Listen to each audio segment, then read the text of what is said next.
What is going on, fighters? This is the 23rd episode, holy cow, of the True North Fighters podcast with your boys K9C. I'm Shamaro. I'm Wolfpack, reporting for duty. And I'm Farrell. And holy cow, guys, we have had a weekend. A absolutely jam-packed weekend. The CEO just finished wrapping up this weekend, and you guys know us. We were present for the Twitch live streams, and oh my gosh, there was so much. We couldn't unfortunately get all the tournaments kind of covered, but we each took 4, so you at least have 12 grand final results to look forward to. And also just going to mention, for those of you who may have missed it, CEO is apparently moving venues as of next year. The current venue they're in did close up. It was announced by Alex, and he mentioned that they're moving from the old venue to a brand new hotel venue, which we got a good first glance of, and it is very impressive. So things are definitely looking up for the 15 plus years that CEO's been happening so far. Yep, next year is going to be a huge one, considering it'll be 15 years of CEO. So honestly, I say, what better way to celebrate that than to have it in a brand new venue? I think that's fantastic. Indeed. Anyway, we will get through the tournament grand finals real quick. So, starting off with the Friday grand finals, we only had one top 8 happen on Friday, and Wolf, I believe you covered the Ultimate Marvel 3 tournament. I did, as a matter of fact, yes. If I can just get through my notes here, there's a lot going on, so I do apologize. It's gonna take a couple of moments for me to bring it up real quick. And while he's doing that, guys, I will just mention that we are only going to be showing off the grand finals results, just because we all took notes for like the entirety of the top 8s that we covered, but there's just so much there that we're kind of worried about time for this episode. So we will just give our thoughts just generally on the tournament just really quickly, and then we will do the grand final results, and then we'll move on through the tournaments as we go. Exactly. We might look at trying to do some expanded stuff later on, but for the time being, it's just going to be the abridged versions. Yep. Anyway, so Wolf. yes. So I've got the results up. As expected, Ray took the win in the grand finals for Ultimate Marvel 3, defeated No Life, and this actually went to 2 sets. So No Life, coming up from the losers finals, did a clean sweep to reset the bracket. And then Ray took the second set 3-1. So ultimately, not too bad for this being the only top 8 to take place on the Friday of CEO. By going forward, there were, and these will be in no particular order, but we did also have the return of Killer Instinct being showcased on the grand stage, such as CEO. Latalis Venator, or Vanator, or however you say their name, I apologize if I botched that, excuse me. They hailed from the United States, and they won it all. They took down Bass, also from the United States. Bass ended up winning the first set 3-1 to reset, but Latalis, or Latalis, I don't know how you pronounce that, I am so sorry. But Venator ended up doing a full-on clean sweep in the second set to win the grand finals for KI 2013. Love seeing Killer Instinct continuing to get the recognition and respect that it deserves. Yes, 10 years have already gone by for KI, but you know what? Even if we don't end up getting a new Killer Instinct in the future, at least the 2013 reboot will give us a lot to work with. Moving on from Killer Instinct into Mortal Kombat 1. Dialogue from the United States took the grand finals. He defeated Rewind, also from the United States. That was a 3-1 final score in the grand finals. Gotta say, a lot of American representation as expected, because I believe it was all American, aside from maybe one or two competitors in the top 8, but, makes perfect sense. The tournament is being held on American soil, and the majority of esports competitors in North America do originate from the United States. So, makes perfect sense there, but Dialogue... Plus, the game was made by Americans as well. So. Exactly. So, Dialogue, once again, showing up, showing out, showing everybody why you don't mess with players from the United States. Obviously, friendly competition, that is for sure. But yeah, Dialogue put on quite a performance. And you know what? He's one to look out for. Absolutely. I think you could probably consider him a little bit of a wild card. But yeah, if you come across this guy, prepare for combat. That's all I can say about that. Switching it up to King of Fighters 15.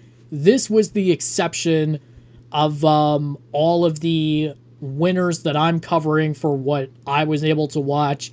Violent Kane of Mexico takes the crown in KOF 15, took out Seismix, his fellow countryman from Mexico, 3-2 in the grand finals. So, obviously, Seismix put up quite a fight there, and they actually ran this one back because Violent Kane also defeated Seismix in the winners finals. So, that's a definite rematch right there. Absolutely insane. Those two pulled out all the stops. But yes, Violent Kane comes out on top for KOF 15. As expected, he is an elite North American player for this game for a reason. So, who better than Violent Kane, right? And then finally, Guilty Gear Strive, Ushimo took the crown for Strive, ended up defeating Leffen, or I think it's Liefen. They are from Sweden. And so this one actually went to 2 sets, as a matter of fact. And the reason for that is because on his way to the grand finals, Umisho actually lost to Leffen 3-1 in the winners finals, therefore pushing him down into the losers bracket. He beat Tempest NYC 3-2 so that he could move on to the grand finals. And get this, I don't know if this happened for any of the tournaments you guys covered, but for the grand finals between Umisho and Leffen, 3-0 in both sets for Umisho to take first place in that tournament. He went 3-0 to reset the bracket, and then went 3-0 to seal the deal. So, my goodness, I don't think I've ever seen that happen. A double perfect in terms of, the final scores. Like, holy smokes. That is pretty impressive. That is, absolutely. So, huge congratulations to all the winners from the tournaments that I covered as part of CEO 2024. And also congratulations to everybody else who ended up on the podiums as well. So with that said, Shamaro, I'll shift it over to you and give us the lowdown on what happened for the tournaments you covered.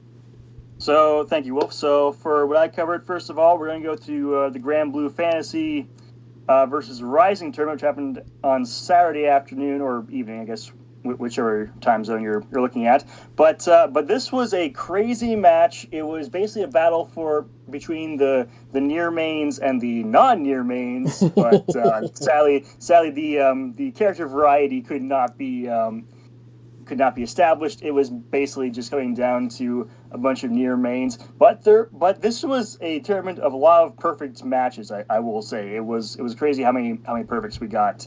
in this frame. But ultimately, it came down to a near and death mirror match between, and I guess at this point it's really no surprise, Elsa, who we've seen at many a Grand Blue Fantasy versus Rising tournament in the past year, Yep. and Zippy, who I believe was the Combo Breaker Grand Blue champion. I believe so. Yeah. So they had to face off in the grand finals. I'm not gonna lie, it was a pretty close matchup. First off, Zippy came in the first game 2-0. Then Elsa brings it back in the next two games 2-1 and 2-0 respectively. Then Zippy brings it back again with a 2-1, and I honestly thought they were probably gonna go for a reset. I was just so tired by the end of this day. I was hoping for Elsa to win the fifth game and just end it, and thank God that's what happened. Elsa clinched the win at 2-1 in Game 5. But I will say it was incredibly close. They both played very high-level play here. It was honestly amazing to watch them work. And yeah, like aside from that, I'd say I probably found my main for this game, even though I haven't bought it yet. Charlotta is for sure going to be the character that I try out maining when I finally get this game. Yep, I could see that.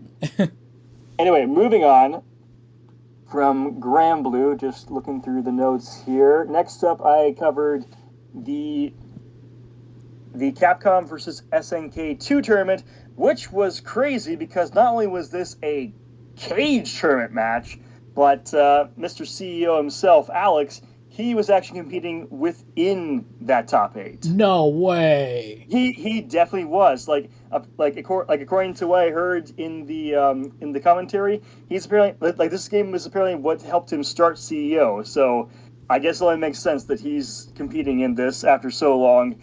And he put up a good fight for a good little bit of the top 8, but he did get eliminated a bit early on. But nevertheless, there were some absolutely nuts moments in this. And again, I feel so bad that we can't go through all the matches in all the tournaments, because this tournament by far had some of the craziest comebacks I've ever seen in a tournament this year. It was absolutely nuts. I will say though that we had a lot of Blancas, M. Bisons, and Sagats roaming the field. Oh man, there were definitely a lot of those on the teams, but there was still some good representation for other characters like Mai was there. We had Wavy, who played a good Morrigan, but Vicky Viper, who played Morrigan. But in the end, it came down to the grand finals between, you'll never guess this, Wolf, Boss actually came back for this tournament too.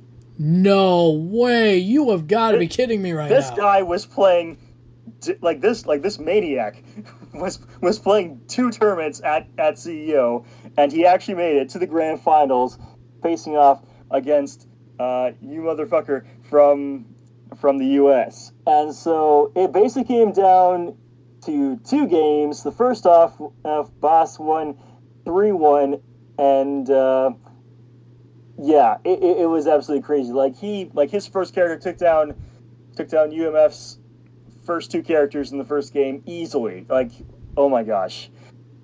Like, I'm not gonna lie, his Yamazaki is freaking, he's an impenetrable wall, that character. Yeah, so he clinched that win 3-1, and then game 2, it was also another 3-1 win. Honestly, UMF had no freaking chance of this. Boss just wiped the floor with him. It was honestly beautiful to see how well they played with their characters. The Blancas especially were very strong in this match. I will say that. Oh my goodness, that is wild, man. That is wild. It is like honestly, just seeing the fact that we had a back-to-back champion in two tournaments, that's just or grand finalists, I should say, it's just crazy. But yeah, so moving on to Sunday's games, we had the Street Fighter 6 top 8, and again, lots of real high-level play, although I will say we had a decent and like unlike Capcom Cup X, we actually had a decent variety of characters. I actually only think I saw like Luke ever being used twice, and we had like 2 Yuris on the board, and that was it. Which is The rest, crazy. yeah, the rest was a mix of a bunch of different fighters, and in the end, the grand finals came down to DCQ versus Punk. Oh, man. Now, Punk, oh my freaking god. This guy was a freaking, just an amorphous blob throughout the entire competition, because he kept switching back and forth between players, characters nonstop. Like, he played so much to get to where he got in the grand finals. It was absolutely crazy to see. So first off, they started out. So DCQ plays JP, Punk plays Akuma, and they're going back and forth quite a bit. Punk manages to clinch the first 2 games, 2-1 each, and then DCQ comes back with a 2-0, and he actually perfects that second round. No. And then Punk comes back with a game 4, 2-0, and also and he also perfects in the first round of that game, which is absolutely nuts. We had a lot of perfects in this competition too.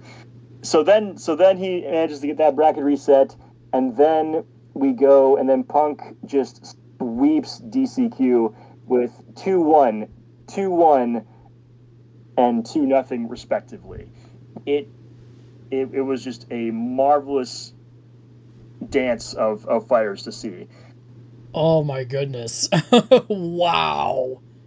Yeah, honestly, if for all of you listening, if you're gonna watch anything on repeat from CEO, watch the SF6 top 8. Like, it was just a masterclass in SF in just Street Fighter in general, like Street Fighter play. But anyway, moving on. The last tournament that I covered was the Tekken 8 top 8, and oh my gosh, again, super top levels of play here. We actually had some good variety in characters here too. And Wolf, I know you'll love this, because a Kazuya player actually made it quite far in this tournament. Wow. Oh my god. Yes, and it was, in fact, the grand finals. No way! We had Pakistani player Atif playing as Dragunov, while Keisuke was coming in with the Kazuya, which was helping him win matches throughout the losers bracket all throughout the tournament. Oh, and anyway, my goodness. They come into this grand finals, and Atif, he comes out swinging with a 3-1 win in game 1. Game 2, Keisuke comes in with a 3-1 win, and again in game 3 with a 3-1 win. And then Atif brings it back with a 3-0 win, and even perfects round 2 and round 3. Jeez. Back-to-back perfect rounds for that fourth game. And then game 5 comes in, and it is super close. Like, we came down to pixels of health on both sides. But in the end, it was a 3-2 victory for Atif. Oh.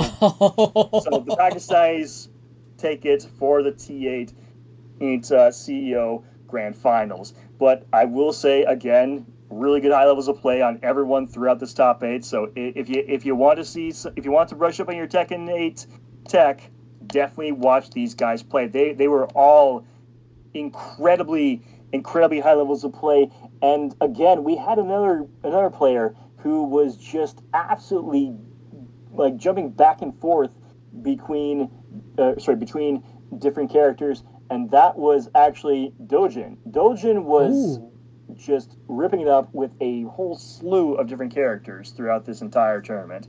So if you want to see a good variety of character play, definitely go watch this. Anyway, I've rambled on for long enough. Yeah. So moving on to Pharaoh, I believe you have 4 tournaments of your own to share with us. Yeah, well, Wolf did accidentally cover one of mine, so it's now down to 3. Okay, no problem. No worries. I apologize for that. Okay, it's okay. I guess we'll start off with the Saturday stuff, which, if I remember correctly, was the Smash Brothers tournament. So our winner of the tournament was Cola, representing the United States, who defeated the only non-American that I got to actually see in all four of them, our fellow countryman Riddles from Canada. Yay! Oh, yeah. Who, Cola defeated, though it took 2 rounds, losing the first 3-2 and winning the second one 3-1. We didn't really have not much else happened, but the start, Cola finished first, our fellow countryman Riddles in second, Beast Mode Paul in third, Omega in fourth, Kobe and Dabu's finishing 5th and 6th, and Jazz Zero and Goblin finishing 7th and 8th. Well, hey, at least Skippy managed to get to the grand finals. I think that's like the first game we've ever seen get to a grand finals in a tournament that we've covered. So that is huge, dude. Even though he didn't win, personally, that's a win in my books, brother. That's a win honestly, in my books. That's a milestone for us, and in terms of the tournaments that we've watched so far, good on you, man. Good on you for making it that far. Next time you'll get and get the win. Oh, hell yeah! All right, moving on. We've got the BlazBlue Central Fiction. I think that's what the title is. Yep, you're right. Correct me if I'm wrong. Nope, you're right. Our winner of the tournament, sweeping it, we have Masked Fam defeating Aerith, both of the U.S., sweeping it 3-0. I have to say, good work. Good work. My goodness.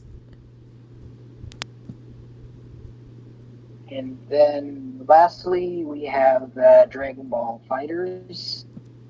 Our winner, Inzem, also of the United States, defeated Garlic Bread. Wario reference right there. I like that. No, I'm telling you right now, O'Farrow, that is definitely a Dragon Ball reference because there is actually a villain, and it's actually not in the canon Dragon Ball series. It's actually in the spin-off Dragon Ball movies, where you actually have a character named Garlic Jr. What?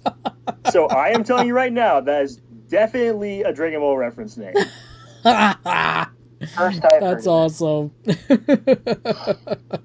But yes, Inzem defeats Garlic Bread 3-1 in the final. And obviously my Friday one, Marvel versus whatever 3. Oh, that was the one that Will Forward got. Oh, I yeah. already covered that already. Gotcha. Okay. So I guess that concludes the tournament stuff. All right. Fair enough, man. And again, I apologize for taking that extra tournament. I'm so sorry. Well, speaking of tournaments, our first piece of news is a really big one, and it's concerning EVO North America taking place in Sin City, Las Vegas, Nevada. For those who may have not heard, EVO North America just set an event and overall record in terms of competitors in attendance. There will be over 10,000 different competitors from all over the world that are going to be playing on the weekend of EVO in Vegas.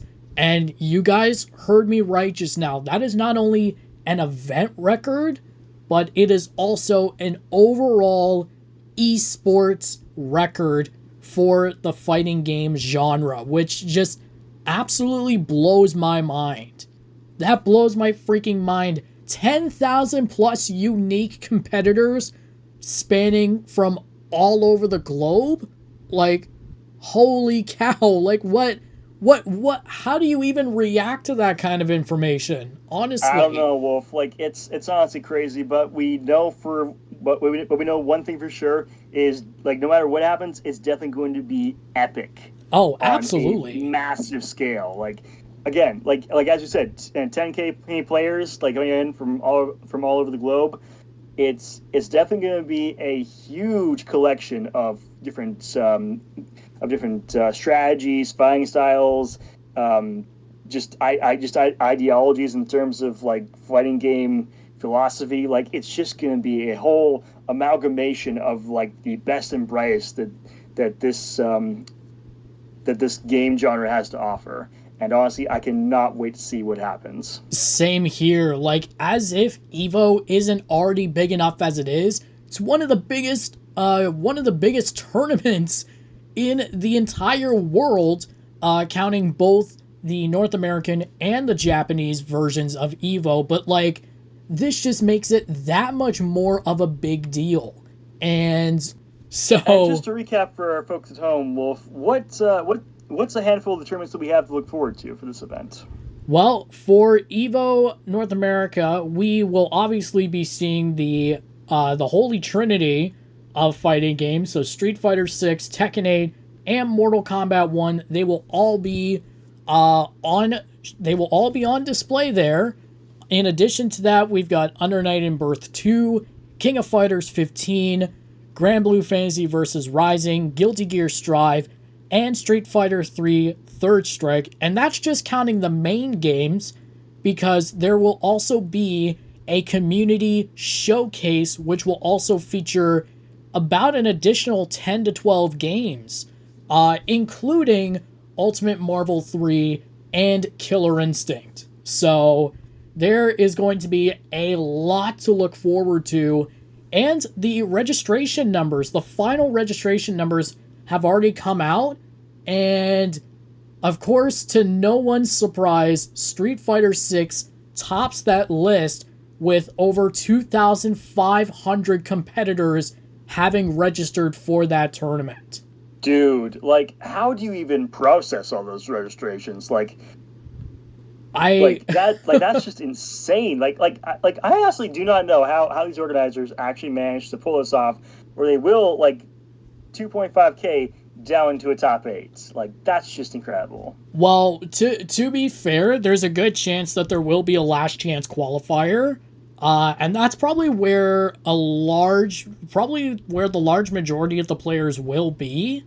But I still see where you're coming from there. A total of 2,500 plus competitors, and trying to narrow that down even into just like a top 24. Like, that's going to be tough enough as it is, let alone narrowing that down to a top 16 or a top 8.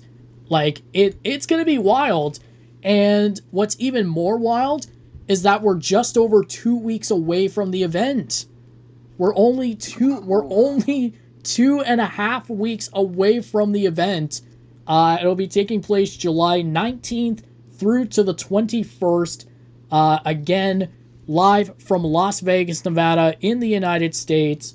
I'm pretty sure Evo will have the full itinerary posted on their social media accounts, as well as on their website during the week of Evo, so that everyone who is able to attend can figure out, where each of these tournaments will be located within the venue, as well as for those who are going to be watching from home, which Twitch channels will be streaming said tournaments. So, an absolute huge, massive, colossal congratulations to all of the organizers for Evo on setting this incredible record. Honestly, if you weren't already hyped up for Evo North America, you have to be hyped up now at this point. Indeed. And, while I don't envy the organizers of this event, I will say good on them for sticking into it and getting this done. Honestly, like Evo organizers, you guys deserve a raise for all your hard work. Absolutely. Their work is never done, man, but you know what? That's got to be one of the most rewarding things ever, to learn that you just set not only an event record, but an overall community record for basically having pretty much the biggest tournament ever. That is freaking amazing. So everyone who has, worked so hard on this and has poured blood, sweat, and tears into this. Like, you guys all deserve not just a pat on the back, but, like, you guys definitely deserve a massive raise. And you know what? Like, take some time off, too, because you guys have definitely earned it. Absolutely. Indeed. Anyway, but moving before we get ahead of ourselves there, obviously, there is more news to share. Before we get to EVO, we have Bandai Namco's Summer Showcase on July 5th.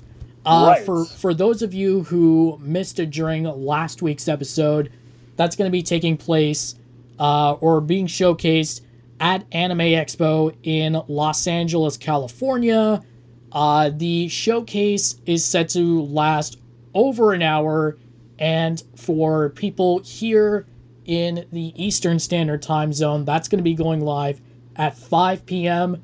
For those in the Pacific Time Zone, that's going to be at 2 o'clock, 2 o'clock Pacific Time.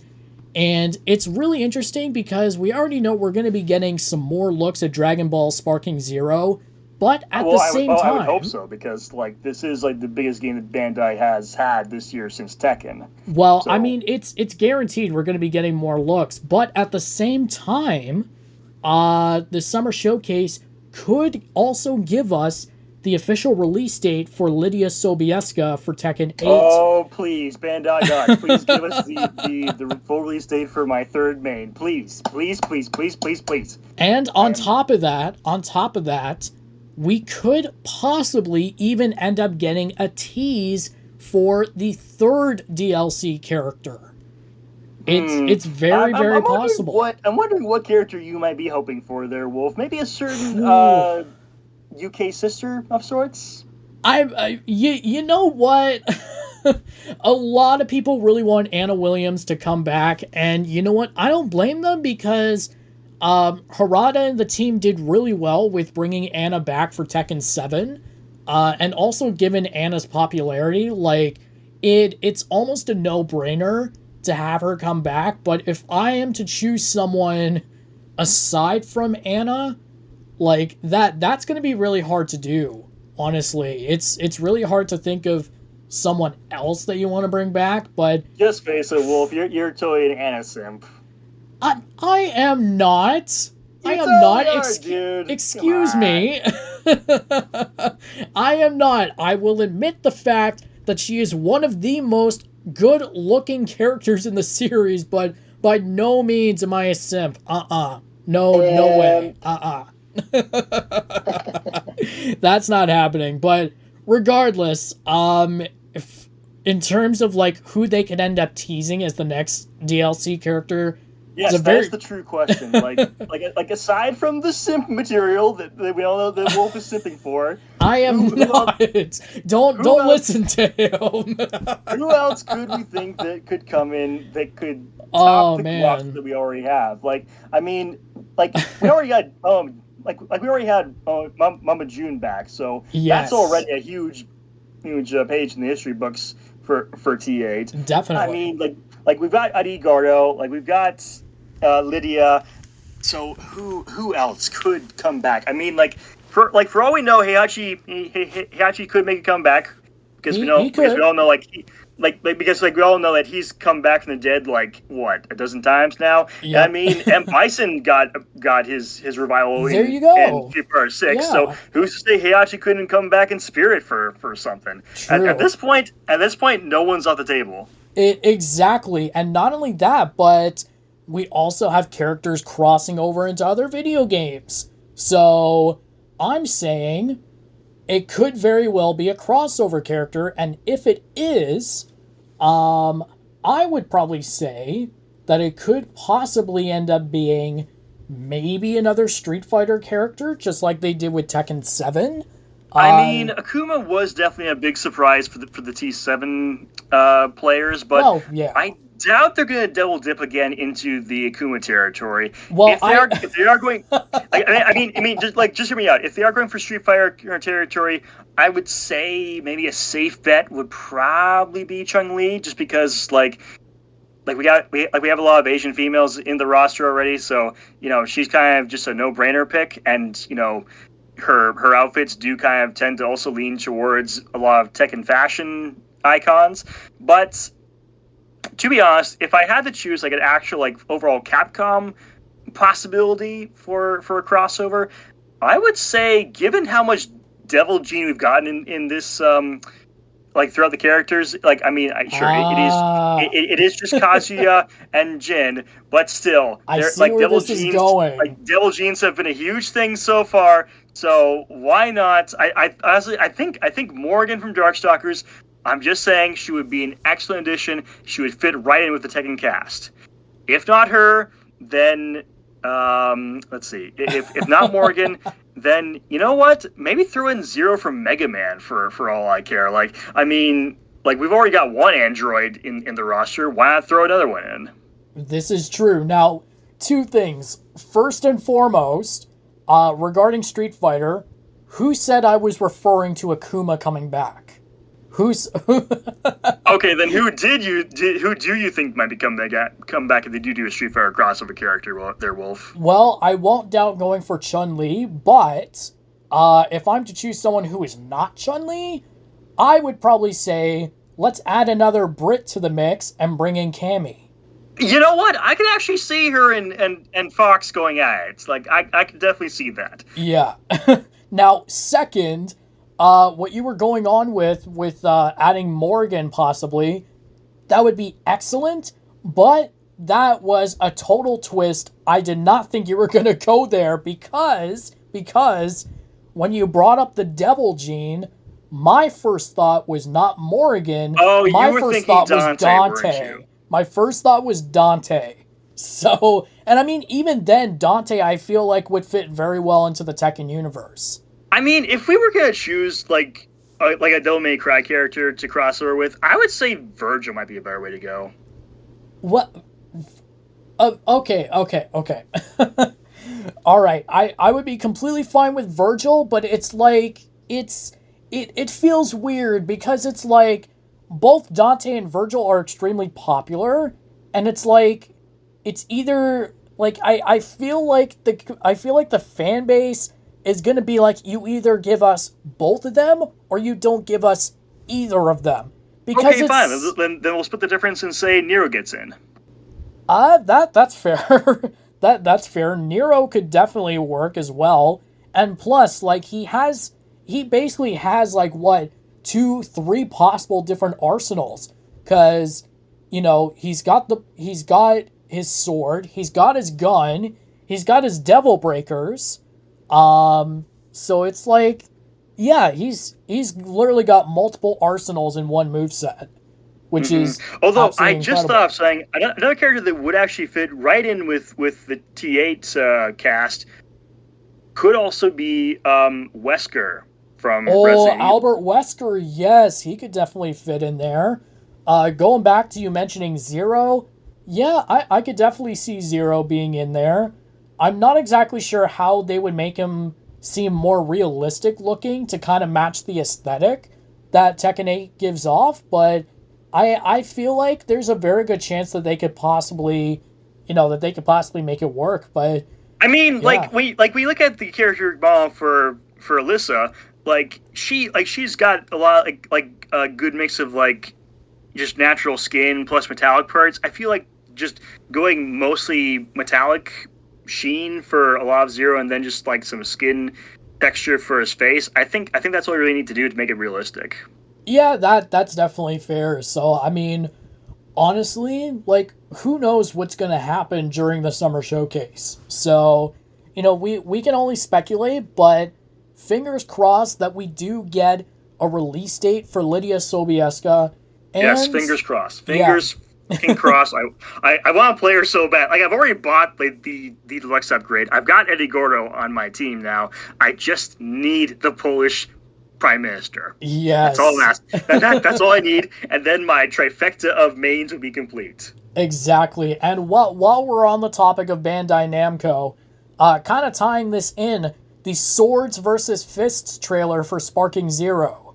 Yes, oh my gosh, Wolf, we got a good we got a ton of characters in this recent trailer, some of which I don't even know, and I'm pretty read up on my Dragon Ball lore, but there are some in here that I am not even familiar with. So the fact that they're going this deep into the deep cuts, freaking amazing. Like, of course, obviously for our swords, we mostly got a lot of Trunks gameplay showed off, but like it's Trunks. Like, he's the one that's known for the sword play, so he obviously has to be in there. But of course, for our fist side, of course, it's Dragon Ball, so mostly everyone is fists. But the main attraction in this trailer was, of course, the showing of the Lord and Savior himself, Ultra Instinct Goku, which just looks freaking amazing in this game, I must say. I'm telling you, Bandai Namco are pulling out all the stops for this game, and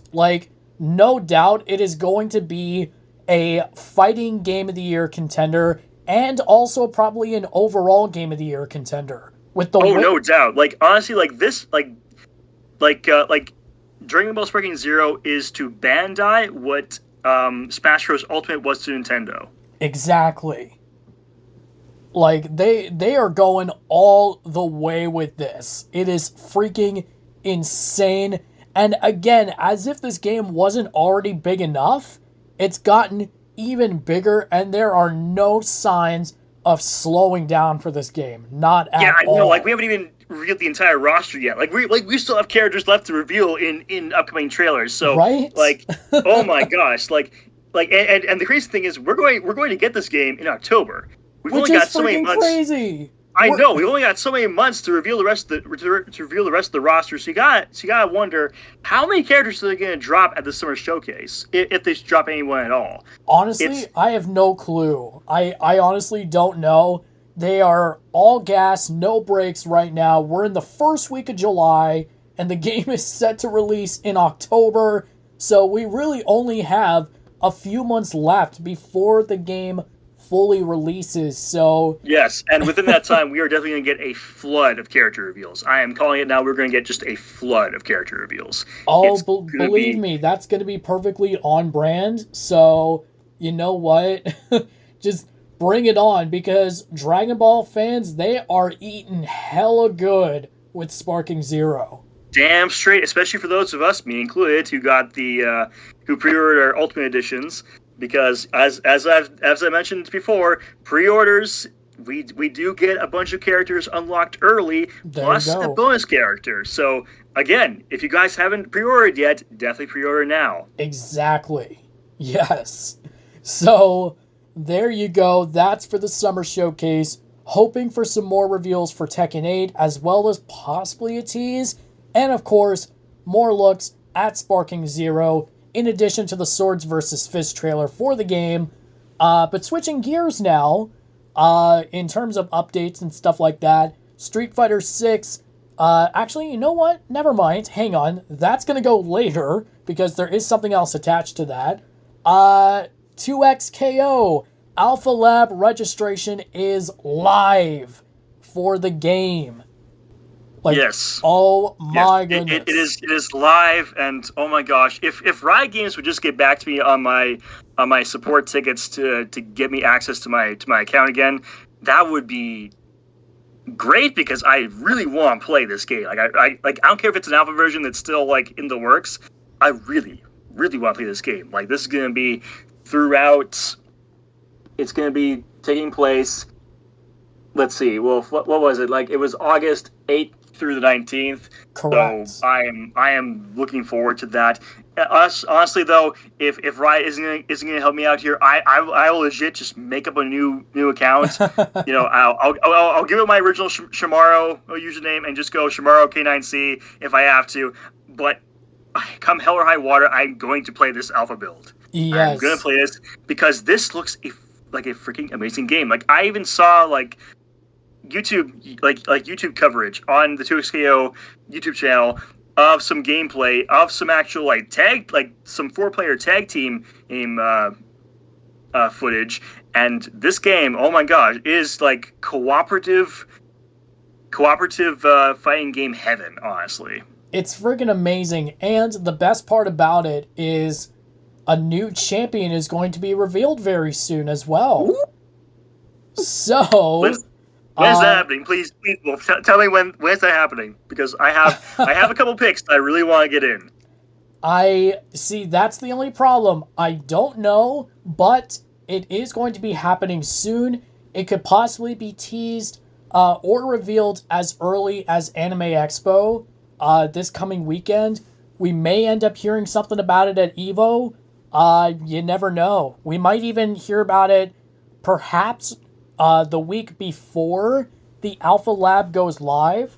But yeah, we are guaranteed a new champion reveal sometime very, very soon. Nice. Honestly, like if they can put like Soraka, like she's my honestly like the main I chose for when I used to play League back in the day, and I love playing her healing support role. She's just an awesome character model, and I would love to see her in this game.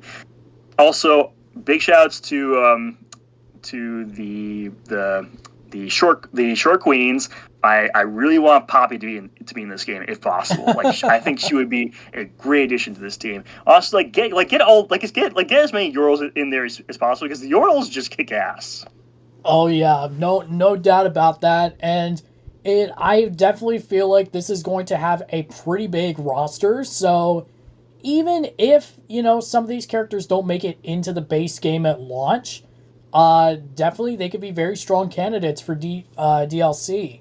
So for those who have not already done so, be sure to head to the official 2XKO website, where you can put yourself up there for registration for the Alpha Lab. Again, taking place August 8th to 19th. It'll be across PlayStation, Xbox, and Steam. So don't waste any time. Go ahead and sign up for the Alpha Lab playtest. Now let's switch gears here again. Mortal Kombat 1. So Ed Boon just recently showed off a quick gameplay preview of Takeda for MK1. The video is about 20 seconds long, about 15 to 20 seconds long.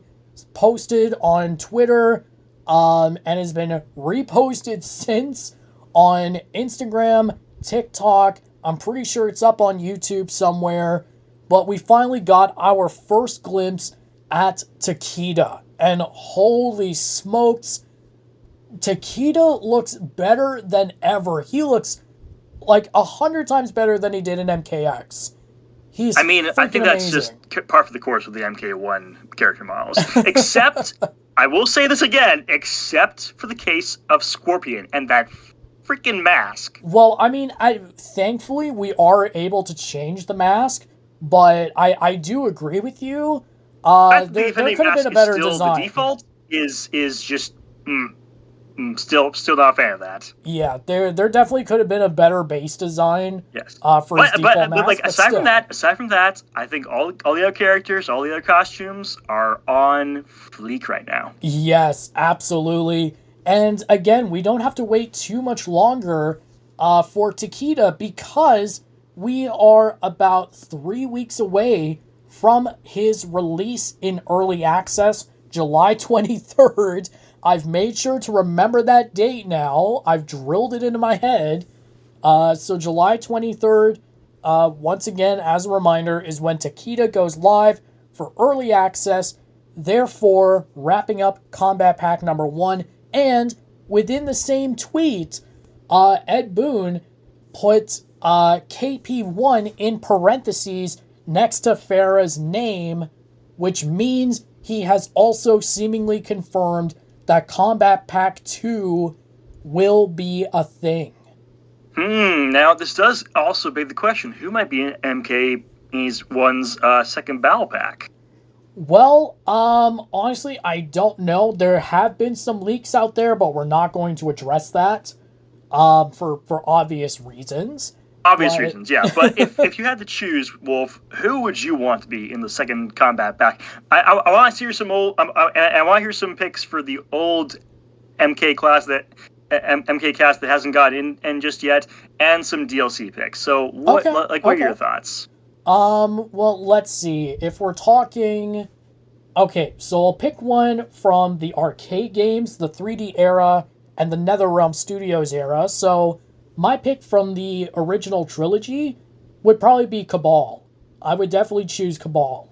Oh yeah, good pick. Like he did do good work in the more recent games. So sure, good to bring him back. Yep, definitely Cabal. From the 3D era, oh man, they did really well with bringing back the 3D era characters like Nitara, Kenshi, Li Mei, Havoc. They did a really good job with that. But if I were to pick one, I would probably say, you know what, for jokes, I would probably bring Su Hao. I would probably bring him back because I believe he debuted in Deadly Alliance, and Kano was not in that game. So Su Hao was basically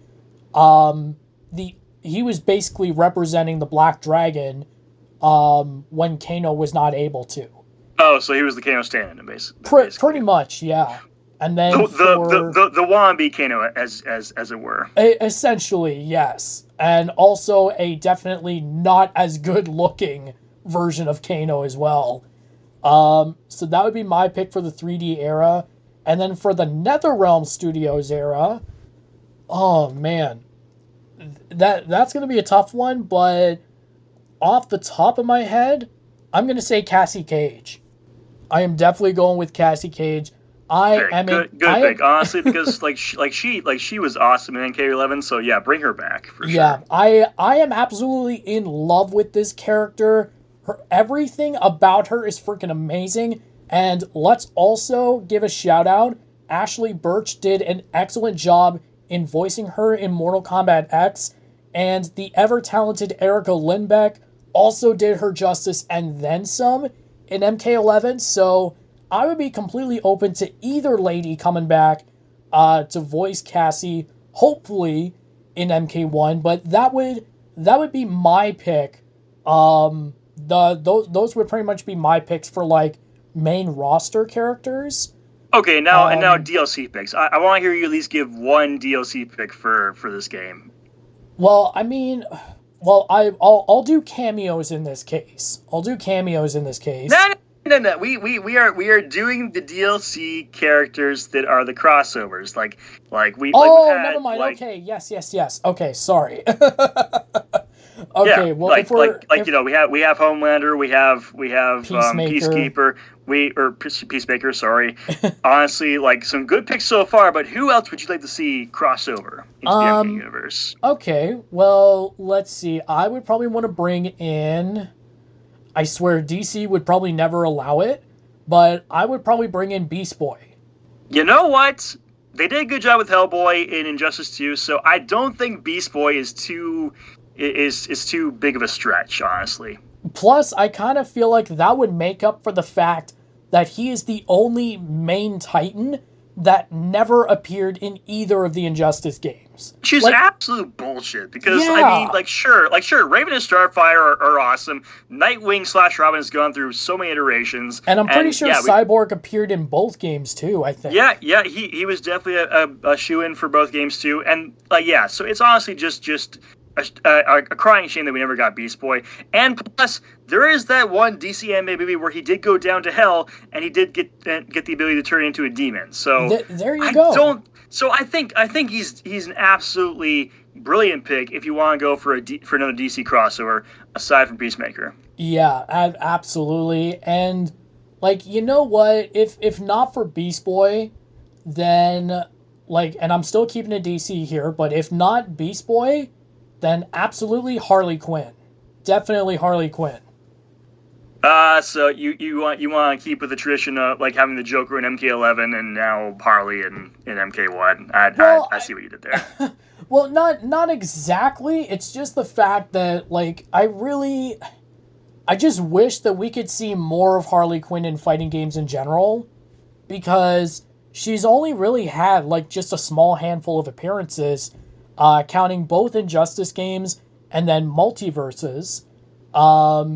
So really, there's a lot that can be done with adding Harley Quinn into Mortal Kombat. And I mean, it also makes sense too, because in MK11, they actually released a Harley Quinn skin for Cassie Cage. So that all but confirms that they really could do it.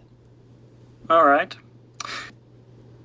But yeah, those would definitely be my picks for sure. Cabal, who did I say for the 3D era? Sue Hao and Cassie Cage, with either Beast Boy or Harley Quinn as the crossover DLC.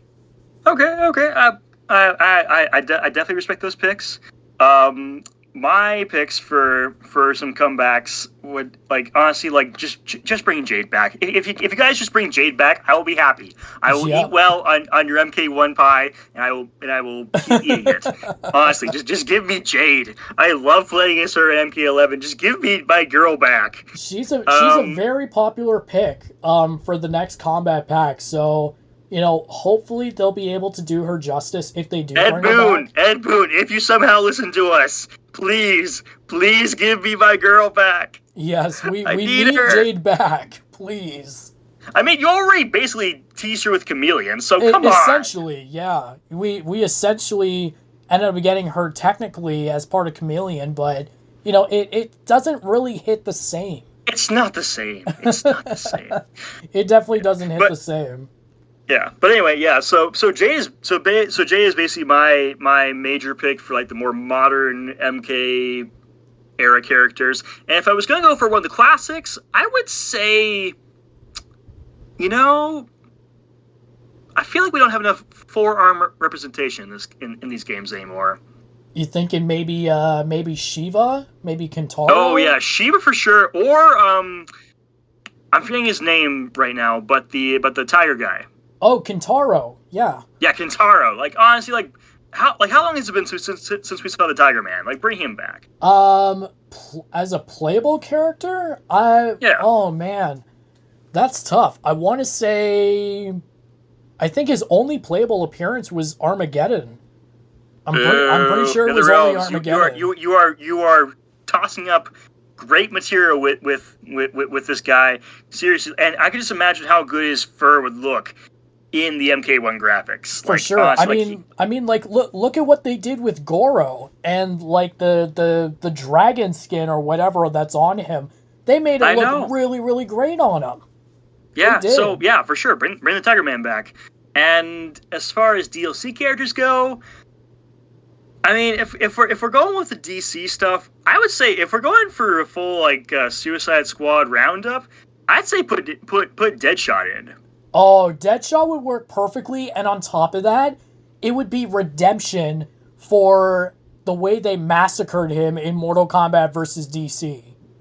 Totally. Oh my god! Yeah, just bring Deadshot in and let that be it. And as for, like, a non-DC character, this is going to be a very out there pick. Wolf, I'm not sure if you've ever seen this series on Netflix before, but there is a fun little anthology series called Love, Death, and Robots. Oh, I've heard of this one. Yes, and it's in the third volume. So basically, the third season of this little anthology series.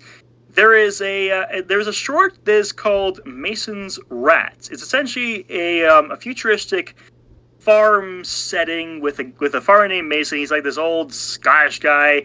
He with a shotgun and he's got his little cask of liquid courage to put in his coffee each morning. But basically, he encounters very, very highly intelligent rats that are going through his grain, and they've gotten to the point where they can actually, like, create bows and arrows and have, like, military strategy and all. And so to combat them, he brings in a bunch of new security in the form of, like, mounted lasers and the like. But the last thing he brings in is probably one of the sickest pieces of technology I've ever seen. It's basically a robot scorpion that essentially has a laser Gatling gun on its tail and just, like, scissor claws. No way. Freaking, like, honestly, like after this recording, I'm definitely gonna have to show you the short because it's just so freaking cool. Plus, it already has, like, the perfect fatality that it shows in the short. Basically, what it does is it plucks a rat that's already incapacitated, throws it up in the air, and then uses its Gatling gun to keep it suspended in the air as it blows it apart. Oh my lord. Seriously, it's already got the fatality. It's already got like the cool move set. Put this as a deep cut DLC character. I am telling you, Ed Boon, this is just MK gold right here.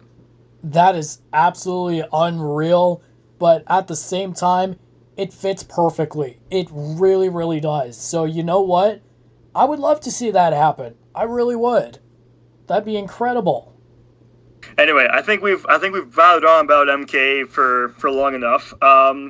So how about we move on to, let's see what else is on our roster today. We have some Soul Calibur news to go over. But yes, so I think we've blathered on about MK long enough, Wolf. So how we move on to you? I think you said you had some Soul Calibur news to share with us that unfortunately is kind of unfortunate for those who are still fans of the series. Yep, that is right. Yes, there is some news that came out not too long ago. It was actually at the time of this recording almost a week ago, but I still think it's very prevalent. Katsuhiro Harada actually was in an interview recently, and he spoke about the supposed demise of Soul Calibur, and there's actually an excerpt from his interview which was posted on IGN, which would definitely bring some reasons of this to light, and it goes like this. So, and I quote, Harada said the Soul Calibur series had a strong leader before and an elite group of developers. In the early days, there was friction between the Tekken and Soul Calibur teams as the rivalry between them intensified. The strong leader quit, but Tekken and SC were always rivals within the company as well, more so than people can imagine, end quote. So, obviously, what it sounds like is the fact that trying to work on both Project Soul and Tekken at the same time, like, clearly there were a lot of issues there, and on top of that, like, Tekken was the more popular franchise as well, so Project Soul was also competing with, the fact that they weren't as well known as Tekken, and that goes into another brief excerpt that came from this interview, and it goes like this, and I quote, Project Soul was struggling to survive, or so it seemed to me, especially among its younger members.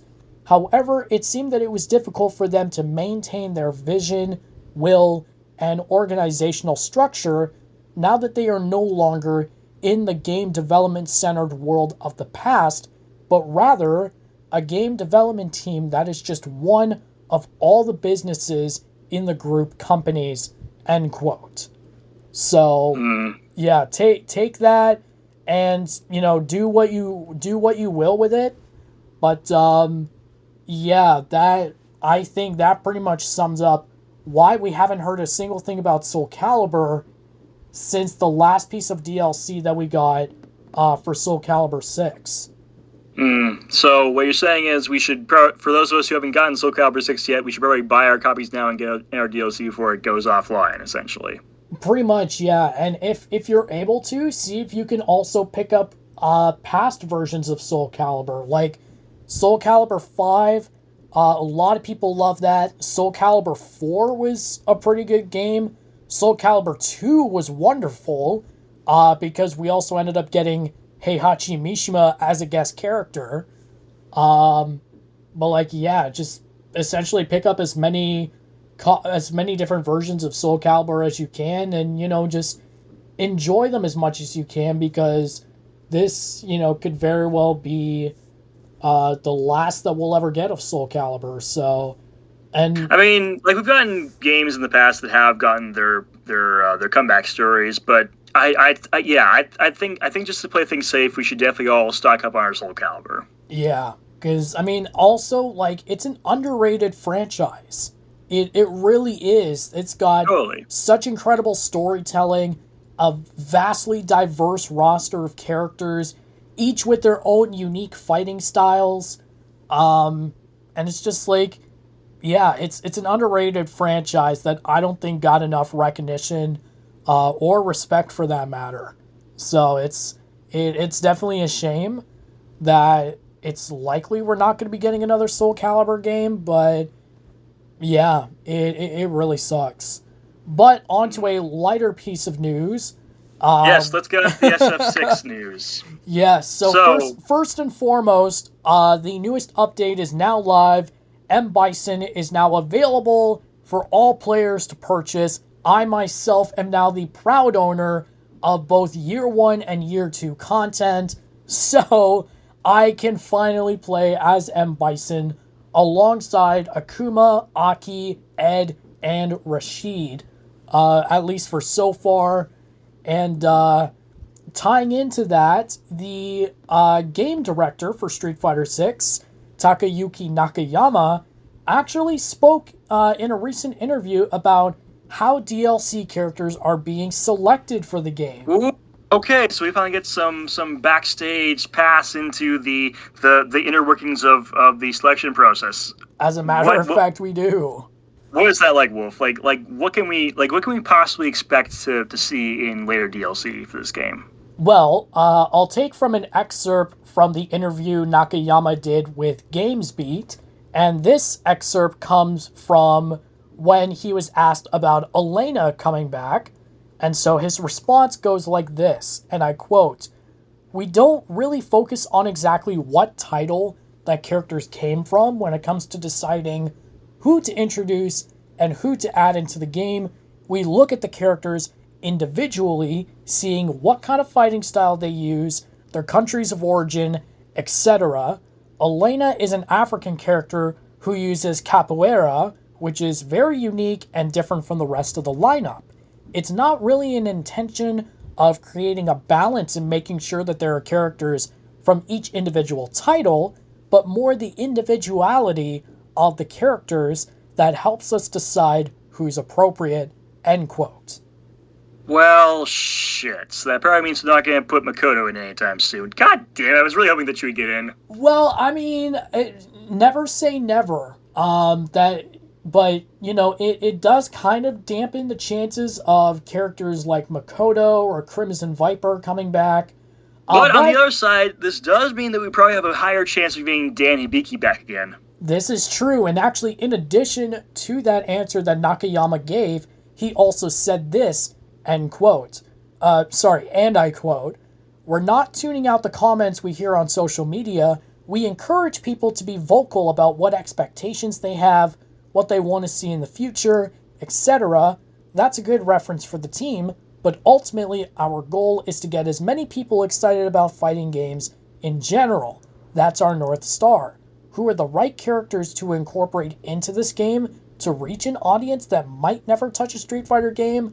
For Year 1 and Year 2, we had 4 characters each. Obviously, we want to make as many characters as possible. We're creators at heart, and we love doing that. But if we want to meet the quality benchmark we've set for ourselves, that's the maximum. Obviously, certain characters won't make the roster because of those limitations. These kinds of conversations, it's not just from outside of the company. There are conversations we have within Capcom and within the team itself, arguments about who belongs and who doesn't. That's very familiar to us. We totally understand the comments and feedback and dreams of our players," end quote. Okay. So there's definitely contention for just about anyone on the table, essentially. Exactly, but only as long as it, fits within, the parameters of what the devs are looking for and what they think will work best. Then yes, there is a shot. But if we're gonna go for outside of Street Fighter and into more crossover territory and but still keeping it within Capcom, I would say give us Mega Man. Mega Man would work perfectly, and surprisingly, There was another article that I read where Nakayama specifically said that he is actually open to including characters from Mortal Kombat in Street Fighter. No fucking way! MK could be in Street Fighter soon. Maybe not soon, but Nakayama has stated that he is open to the idea. Okay. Not sure who would fit the bill in that, but we definitely got some contenders. Yep. But yeah, for sure, I am definitely saying Mega Man, just because like I know that in the challenge mode for SF6, you do see those little hard hat guys from Mega Man show up. So That's true. So I think that could be foreshadowing right there. That's my guess. Aside from Mega Man, I would say again, I'm going back to Darkstalkers here because Darkstalkers does not get enough love, and if it's not going to get a new game, anytime soon, like give us Felicia and Morgan, like give us those girls. I mean, honestly, it's tough to even pick just two characters from Darkstalkers to make it into Street Fighter because there are so many good characters. There are so many really good ones. Morgan and Felicia have some of the more unique fighting styles within Darkstalkers. I mean, Felicia, like, she's all about rolling spin dashes, grabs where she can claw her opponents, and just fleeing all around the stage. And then you got Morgan, who's just got the fly mechanic that she can just go all aerial on you. Yeah, that's fair. But still, there's a lot of potential there. So I would definitely agree. Felicia and Morgan would be perfect additions. Definitely. I mean, those are my top picks for year 3. I'm gonna hope and pray that we get at least one of those two, if not both. Hopefully, for me, I guess in terms of crossing over, I would probably say maybe keep the SNK tradition going. Maybe add in Kyo Kusanagi. Probably from King of Fighters, and then that's a solid pick. Yep, and then my other pick would probably be, I would probably go Darkstalkers, and I would say Morrigan. Absolutely. Cool. I'd say if I was going to go the SNK route myself, I would probably put in Athena. Yeah, you know what? Athena is a strong option. Definitely a strong option. I would not be opposed to that. But as we're talking about rosters. Unfortunately, we'll have to skip the discussion topic for this week due to time limitations, but our dream roster is going to be one that we are all collaborating on together, and it is our picks for a potential and hypothetical Capcom versus SNK 3. Yeah, that's right. I actually caught wind of speculation on this from the announcers, from the CEO SF6 tournament, who said, if Terry and Mai are getting into SF6 as crossover characters, would this be a sign of things to come with a possible CVS 3 game? So in that case, Wolf, I gotta ask, who would you want to be in this theoretical roster if Capcom versus SNK 3 is eventually coming? Well, I'm not too sure about the SNK side, but for the Capcom side, I can definitely give you a top 5 of characters that I would love to see in there.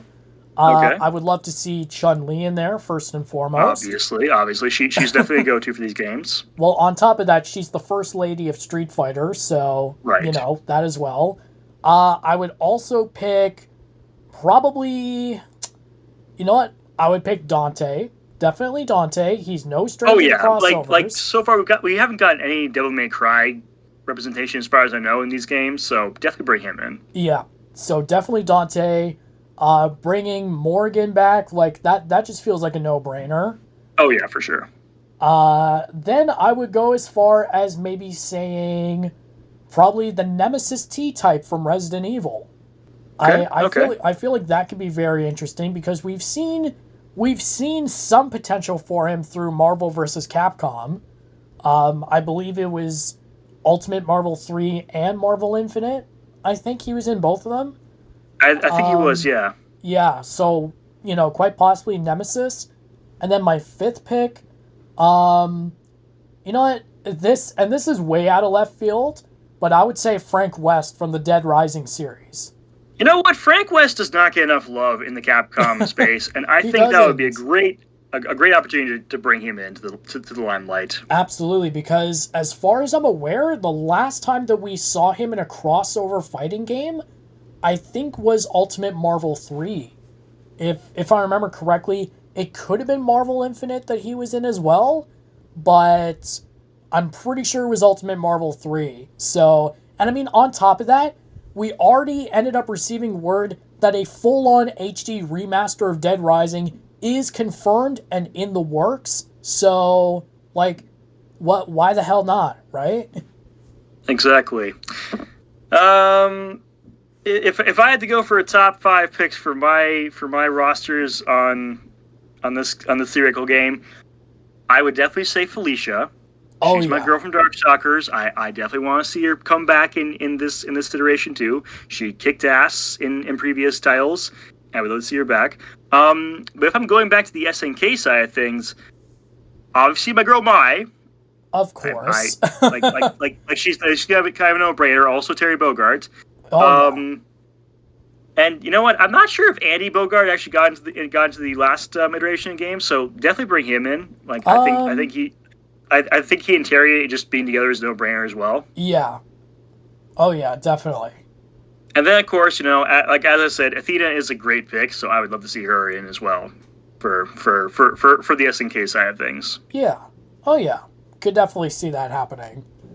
I guess for me, on the SNK side, I would probably say Ash Crimson, for one, because, he's just, one of the most unique KOF characters I've ever seen.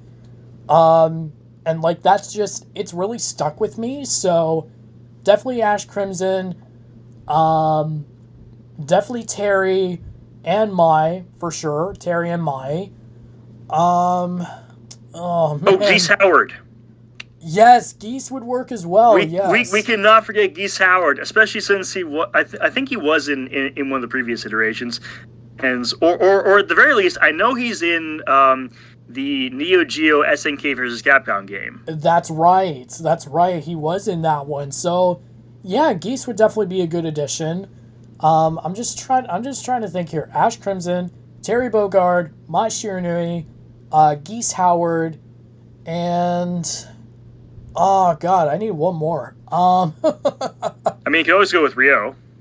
Yeah, that's true. That's true. I'm trying to think. Who's another character that doesn't get enough love? Oh, Leona from the KOF series. Leona not familiar with her. Honestly, Wolf, I'm gonna say right now, we suck at knowing our SNK lore. I think we need to brush up on our games from the SNK franchises. That we do, and I've already made it a mission for me to also get acquainted with the Fatal Fury franchise. So for sure. I already have the Fatal Fury Volume 2 Archives game in my cart. I also have Garu Mark of the Wolves in my cart, so definitely going to be getting those. And we're definitely going to get City of the Wolves when it finally comes in next year. Well, of course, yeah. And that works. Okay, instead of Leona, Marco Rodriguez. Definitely Marco. Solid pick. That is a solid pick. Bring him in. And it only makes sense, too, because he's coming back to the Fatal Fury series for the first time in 25 years as a playable character. Heck yeah, give him some more love. Yeah, definitely throw him into a Capcom vs. SNK 3 game. For sure, bring him in. Yeah, so to confirm, my top 5 for SNK, just to confirm, would be, so Mai, Terry, Geese, who the frick did I say for KOF again? Oh, crap. How did I forget this? I literally just said it. See, this is why we need to actually get brushed up on our KOF or on our just our SNK lore in general, because we know jack all about SNK right now. We just know that the main faces, and that's about it. We definitely need to honestly I've gone to Feast or try to rectify this. I've gone all the way back to the 1980s, 90s animes to try to figure out what the storylines are. That's how dedicated I am to trying to figure out SNK. My goodness. And it's mixed up crossover series, because like you do know, aside from the King of Fighters, like Fatal Fury and Art of Fighting both take place in the same damn city. Yeah, I didn't even realize that until earlier today, actually. Yeah, it is absolutely crazy, like just how interconnected all the SNK lore is. So we definitely need to get on learning about this more. Because yeah, absolutely. honestly, like like if we're gonna recommend fighters, like I mean, of course we'd recommend fighters on the Capcom side because we know those guys inside out. Yeah. But SNK, we know very little about those guys, so we apologize, listeners, for our ignorance. Yeah. We will promise we do promise to rectify this soon, and we will come back to you at a later date with our fully educated picks for an SNK side of the roster. Yes, exactly. But for now, we are going to wrap this one up, as we are, as again, due to time constraints, but also because, that's pretty much the end of the episode. We usually end it with our dream rosters. For those who have only just started listening to us, that's usually how we end things. But yeah, we're gonna bring this one to a close. So thank you to everyone who continues to support us. We greatly appreciate it, and it helps going towards us expanding our brand and expanding our reach as well. So as I usually say, tell everybody you know about us, about the TNF podcast, and we always welcome new listeners. Cool. All right, guys, this has been awesome. So we will see you all next week for another exciting episode of the TNF broadcast. As always, this is Shamario, fade back into the shadows. This is Wolfpack signing off. And, it seems that Pharaoh must have disappeared back into the void a bit earlier. Did we actually lose him in the void this time? I think he disappeared back into the void. Oh dear gods! Okay, well we will come back and we'll go in there and drag him out for next week. But yeah, in the meantime, guys, stay safe, stay cool. It's definitely gonna be a scorcher out there for the next several days for those of you in the GTA with us. Yep, and especially for those here in Canada. At the time of this recording, it is Canada Day, so happy Canada Day to everybody. Oh yeah, true. Yeah, happy Red and White Day, guys. Yeah. So with that said, and don't worry, we're gonna check on Pharaoh. We're gonna make sure he's okay. He's still here. He just left earlier than expected. We'll check on him. He'll be okay. We promise you that. But with all that said, stay safe, stay cool, and last but not least, fight as always. on. Yeah, fight on, everybody. We'll see you guys next time. Have a good one.